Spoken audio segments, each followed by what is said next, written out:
Po sa inyo lahat. So, bago po tayo manalangin at ipag-pray po yung mga request po na nalalaman po natin. So, mag-aral muna tayo ng salita ng Diyos. So, marahil ito pong pag-aaral natin ngayong gabi ay iniisip ko po kung ito po ay magiging series po natin, ano? Of course, I don't preach every Wednesday, but maaaring ito po ay maging series of messages na maaari po nating sundan at pag-aralan. So, ang tinutukoy po rito, no, ay yung aklat po ng Ecclesiastes. Okay? So, ito po ay makikita po natin, no, sa Old Testament. Proverbs and then Ecclesiastes. So, basahin ko muna yung first verse. The words of the preacher, the son of David, king in Jerusalem. Vanity of vanities, said the preacher, vanity of vanities, all is vanity. What profit hath a man of all his labor which he taketh under the sun? So as we ponder what is the meaning of life through the eyes of the preacher, okay? So ano ho ba ang ibig sabihin ng mabuhay sa mundong ito? So, napakalalim, di ba? Pero kung hindi natin naiintindihan, sayang ang buhay natin. So, it's walang kabuluhan. So, bago po natin talagang talakayin ito po aklat na ito, no, I would just like to give an introduction. So, pinag-aaralan po namin, ano, at least sa aming sa school, ano, to approach the Bible, ano, and it is, you know, literature. So, katulad nung last Sunday, di ba? So, nagbigay tayo ng message dun sa Book of Ruth. And pinag-aralan natin yon as literature. Okay? So, ano bang klaseng literature po ito? Anong style ho ba ito? So, mahalaga na maintindihan po natin yan para mas ma-appreciate natin at makuha natin, ma-discover natin yung meaning o yung theme nito pong pinag-aaralan po nating aklat na ito. So, ito pong aklat na ito, no, Ecclesiastes, is poetry.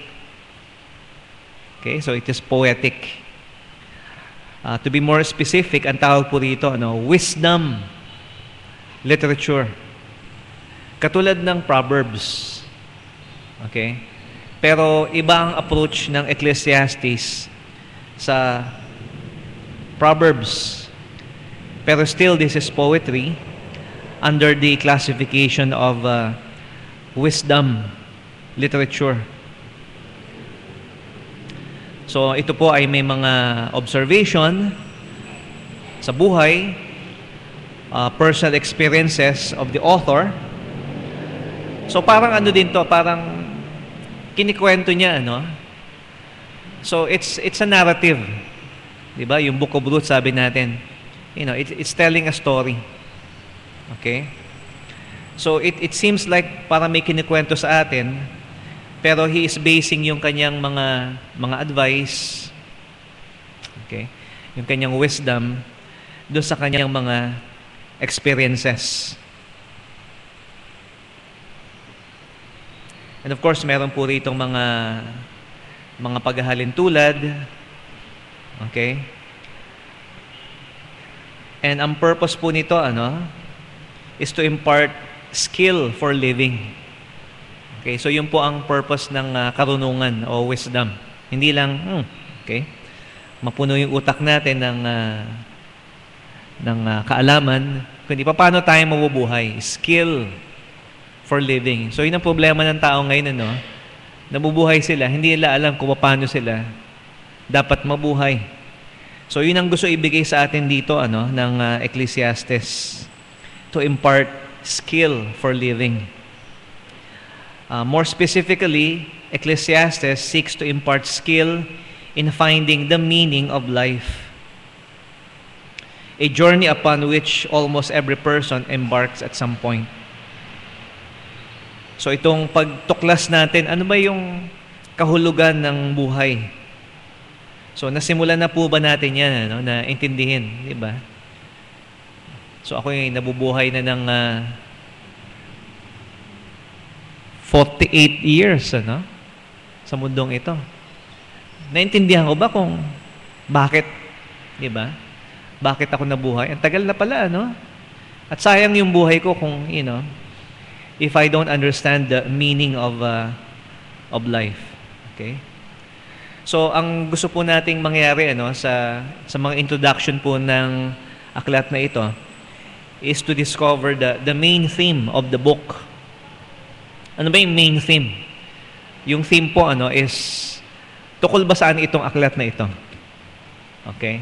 So, bago natin masagot yung what's the meaning of life, isipin muna natin, ano ba yung theme nito pong aklat na ito?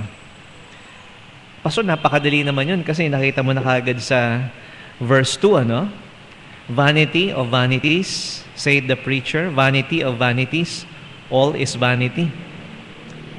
Okay, sa isang verse, 5 beses binanggit yung vanity. And, mga kahalintulad na salita, vanity of vanities. So, pastor, yun ang theme, vanity. Well, wag na natin isipin na ang theme is just one word. So, pag tayo po ay nag-iisip ng theme, okay, it has to be a statement, okay, a sentence. Okay, kasi sabihin natin, vanity. Diba? Ang daming vanity eh. We have to be specific. Okay? So, bagamat andyan po yung salitang vanity, that is not the main theme of the book. Okay? So, keep that in mind. Now, sino bang sumulat nito pong aklat na ito? So, sabi ito sa verse 1, makikita natin, the son of David, king in Jerusalem. So, anak ni David.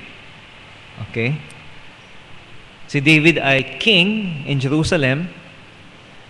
So, maaaring ang tinutukoy po rito, yung son of David, siya po yung king sa Jerusalem.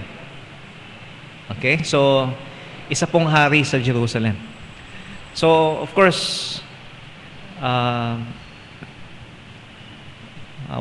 wala pang binabanggit dito na nahati, yung kaharian ng Israel. At between David, okay, at bago mahati, yung Israel sa north and south, okay, isa pa lang ang naging hari nun. And that's Solomon. Okay, so hindi binanggit dito, the author is Solomon. Tinawag niya lang yung kanyang sarili na isang mahangaral or a preacher. But he is, a king. Siya po isang hari sa Jerusalem. So, pwede nating sabihin po, na, hands down, okay, that this king in Jerusalem, the son of David, is none other but Solomon. So, kailan ito sinulat? So, once again, hindi dito mahalaga yung yung, kasi wala naman nakalagay ditong date. Okay, pero kung masasabi natin, nung panahon ni Solomon, ang isipin natin, ano ba yung kalagayan ng panahon na yun? And not just simply yung anong year o anong date. So kung babasahin po natin ito pong aklat na ito, yung mga experiences po niya, okay? And of course also kung sinasabi natin na ang sumulat po nito ay si Solomon, so it fits na nung panahon po na sinulat ito, it was a time of relative peace. and prosperity. Namumuhay po sila ng merong kapayapaan. Ibig sabihin na walang gera. Okay? Peacetime. Okay? At panahon po ng pag-unlad, there is prosperity, there is progress during the time of Solomon. At yun makikita natin no panahon ng Solomon, walang gera. Okay, wala silang kaaway. At masyadong that is called the golden age of Solomon's sabihin po natin, no. Yung reign po ni Solomon is the golden age, yung pinakamataas po na panahon na sila po ay masagana. Another question po na maaaring tanungin po natin to discover the purpose, okay? The historical purpose of this book is, para kanino ba ito sinulat? So para dyan, tingnan natin ito sa chapter 12, verse 9. Chapter 12, verse 9. And moreover, because the preacher was wise, he taught the people knowledge. Yea, he gave good heed and sought out and set in order many proverbs. So makikita po natin dito na ito po ay sinulat niya for the people. Yes, also for his son. Okay? But it was also for people. And pwede natin sabihin na hindi lang for people in his kingdom, but for believers. At hindi lang mga nagtitiwala sa Panginoon noong time na yon, kundi pwede natin sabihin sa lahat ng mga tao nagtitiwala sa Panginoon in every age. And that includes us. So it's for, it's for everybody. Now, why did he write it? Okay? Sa verse 10, yung binasa po natin kanina, chapter 12, verse 10, the preacher sought to find out acceptable words, and that which was written was upright, even the words of truth. So ang sinulat niya po rito ay truth. And not just knowledge or abstract truth, but it has something to do with reality. Okay? Yung realidad, yung katotohanan po sa buhay sa mundong ito. So he wrote it for the people so that people may have knowledge and truth or reality. So ang tono ng pagkakasulat niya po rito hindi naman masaya. Okay? Minsan parang malungkot pa nga yung tone. But it is also has some admonition, may warning, okay, in many places sa kanya pong mga readers. And he gives warning here about the emptiness, okay, of life. And if we will jump to the end, ang pinakamahalaga siyempre yung fear of God.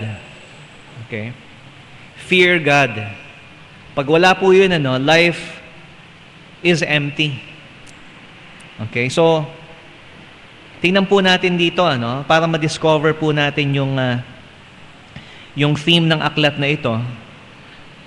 You have to watch for keywords and expressions that are common in this book. So as we have seen sa verse 2, vanity of vanities, all is vanity.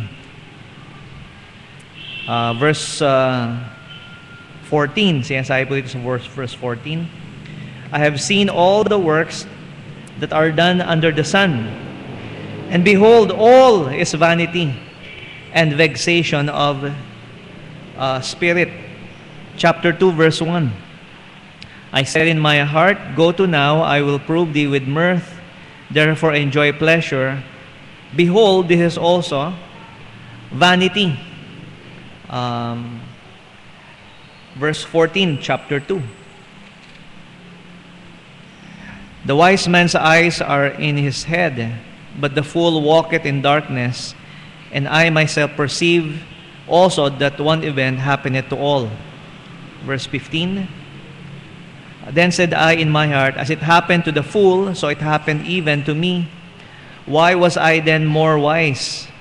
Then I said in my heart, this is also vanity. Okay, so let's make a shortcut na, ano? Kasi syempre, we're not doing this para sabihin natin ano, no?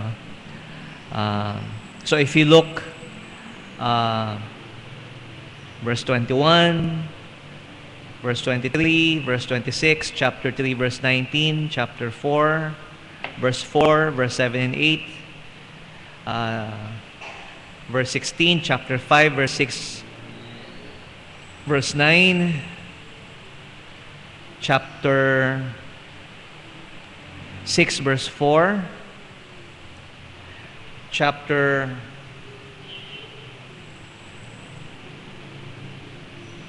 8, verse 10. Okay, so vanity. And what is vanity? Okay? So ang idea po ng vanity is empty. All is vanity. Life is empty. Meaningless. In fact, it comes from the Hebrew word ruach, na kung saan po it can also mean spirit. Okay? Pero ruach is also the word na ginagamit for air or wind. Okay? So, nahawakan nyo na ba yung wind? Yung hangin, nahawakan nyo na ho ba? Okay? Hindi mo pwedeng hawakan yung yung hangin. So, pinapakita po sa atin, yung buhay po natin is vanity. It is, alam nating andyan, we know air exists, but it's, you can't grasp it. Okay? So, pinanganak tayo, di ba? Happy birthday sa mga may birthday, di ba? Pero as you grow old, ano ba yung nag-aantay po sa atin sa end of our life? You see, the preacher, the author of Ecclesiastes, tandaan po natin, is a king. Si Solomon. The wisest, the richest na hari na nabuhay, na-experience niya ang, having so much wisdom, so much riches, so much money. Okay? So, ano pa bang hihingi niya? Okay? But he makes this discovery. Okay? All is vanity. There's, at the end of the rainbow, hindi yung rainbow dyan, meron bang gold? Okay? In fact, meron bang dulo yung rainbow? Okay? So, what's waiting for you at the end? So, nabubuhay tayo, nagkatrabaho tayo, pero, when you get there, there's that feeling of emptiness. Okay, parang ganito yan, I've shared this before. Nag-aaral ako. Okay? So, syempre, mahirap mag-aral, di ba? So, you have to keep yourself, motivated. Okay? So, kailangan mag-aaral ako kasi, I have a project or I have to study for the message, ganyan. So, how can you motivate yourself?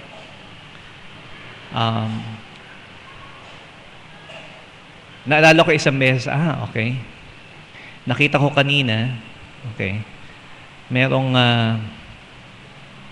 sa refrigerator, sa freezer, merong buko salad. Okay? Mag-aaral ako. Okay, mag-aaral ako. At pagkatapos ko mag-aaral, pagkatapos ko nito, okay, pupunta ako sa rep, buksan ko yung freezer at kakainin ko yung buko salad, fruit salad na may buko, okay? So, motivated ako, yan, so, malapit na. At sa wakas, natapos ako, okay, tapos na, salamat. So, tingnan ko yung reward ko. Pagbukas ko ng rep, nawala yung buko salad. Okay? At naalala ko, meron palang 4 na tao pa sa bahay.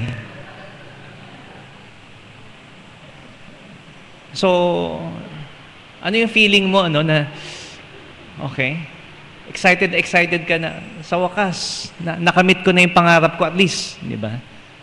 Natapos na ako, and then, it's empty. You know? Nothing. There's nothing. So that's life. Okay? At si Solomon, na-discover niyan sa taas.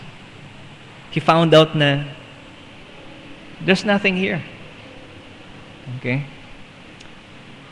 Now, another expression na makikita po natin sa Ecclesiastes is this. Sa chapter 1, verse 3, "What profit hath a man of all his labor which he taketh under the sun?" Okay?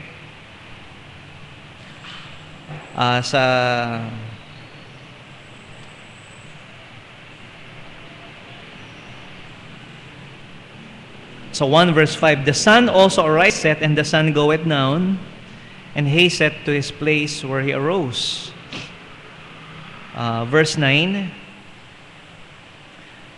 "The thing that hath been, it is that which shall be, and that which is done, it is that which shall be done, and there is no new thing under the sun."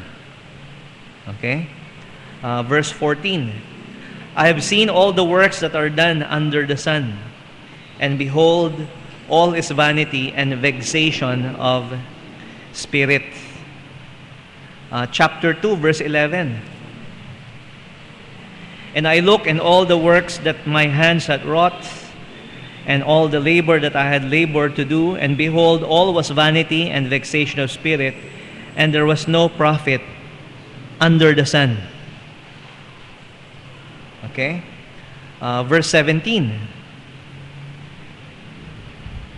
"Therefore I hated life, because the work that is wrought under the sun is grievous unto me, for all is vanity and vexation of spirit."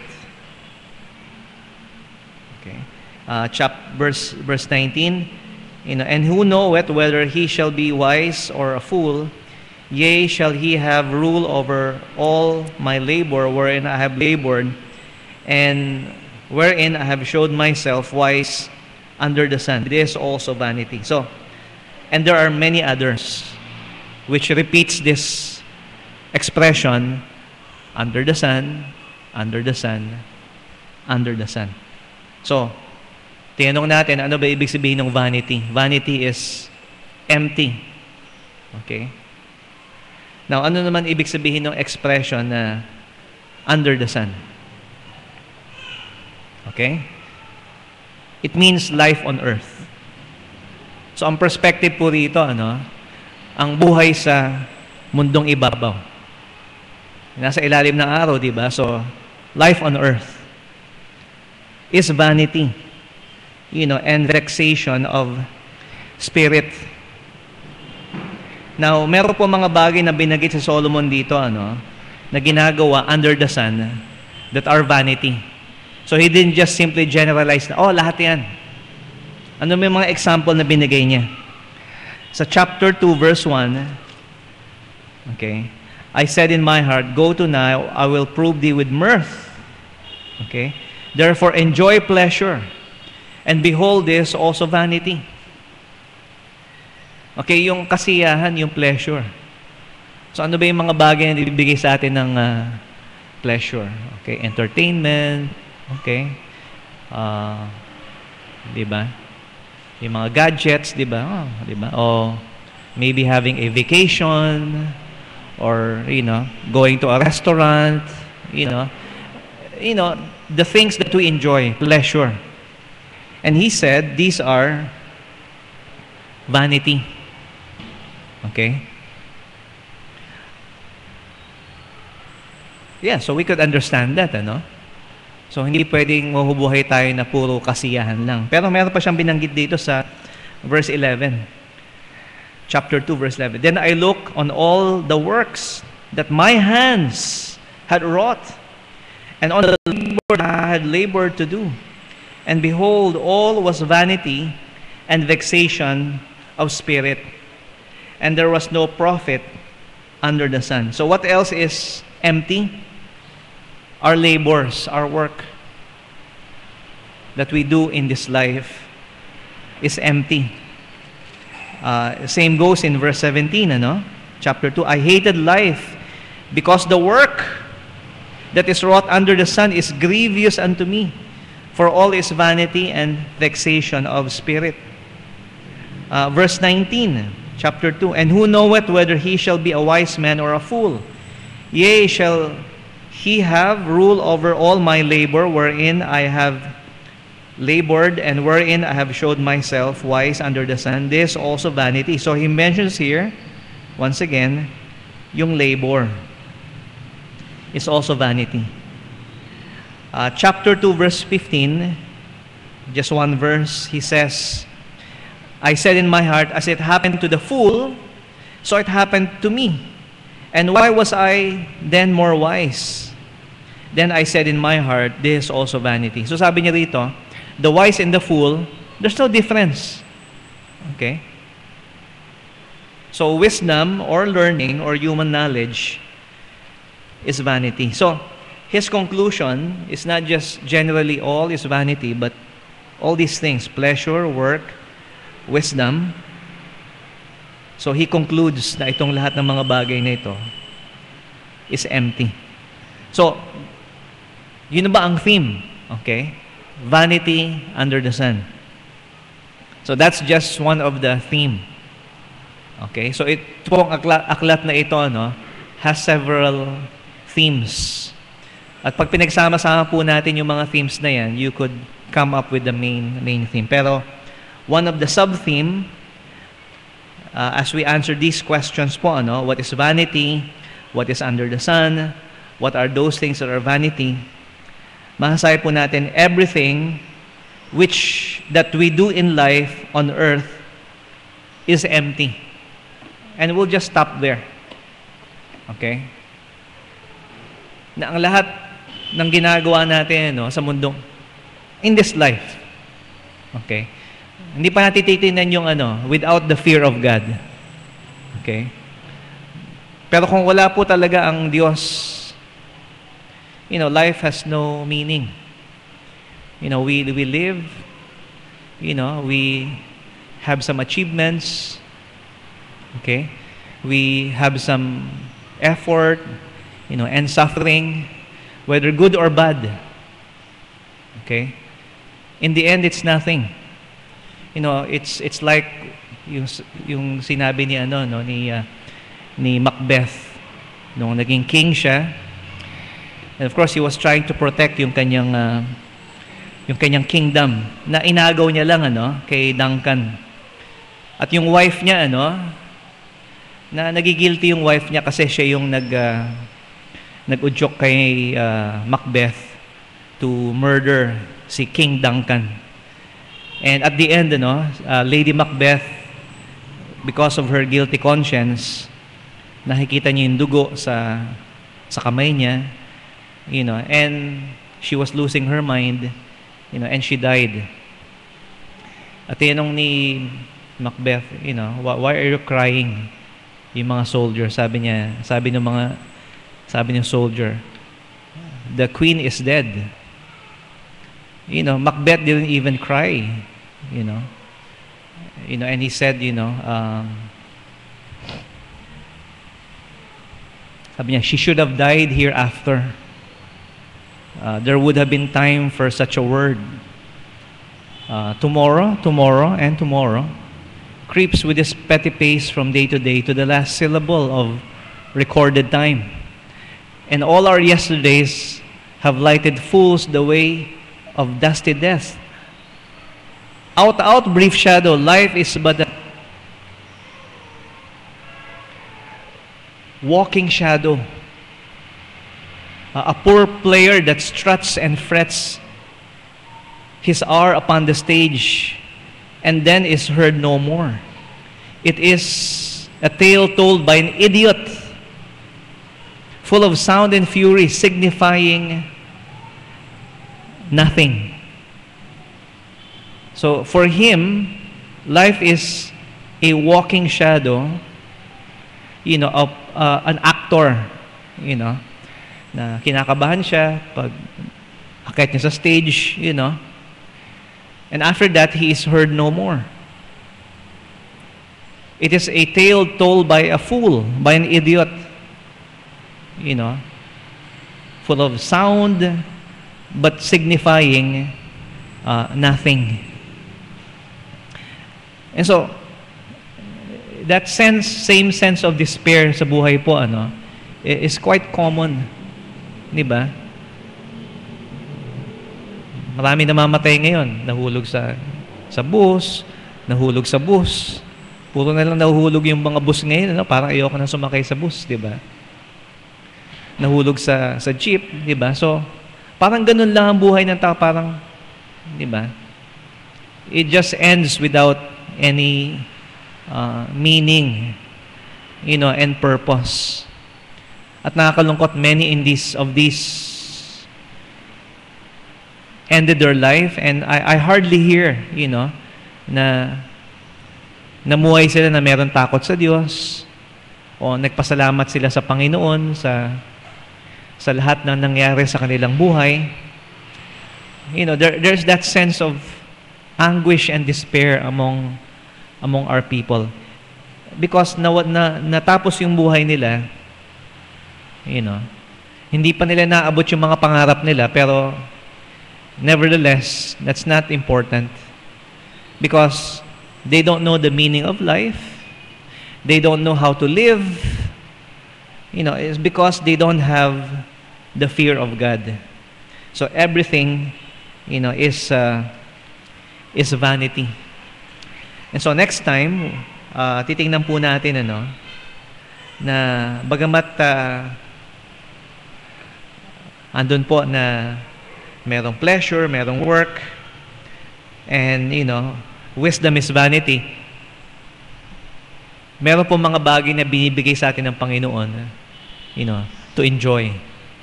Okay?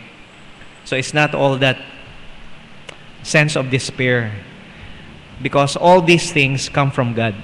Okay? So yun po ang titingnan natin next time. So, sige po. So, let's pray. Maraming po salamat sa iyo, Panginoon Diyos. And we come tonight, Lord, not without any hope. Dahil sa amin pong nakikita ng mga bagay na negative around us, we know, Lord, that there's more to this life under the sun. At maraming po salamat, Panginoon, you have given us eternal life through our Lord Jesus Christ. This we pray in Jesus' name. Amen. Okay, so gagamitin po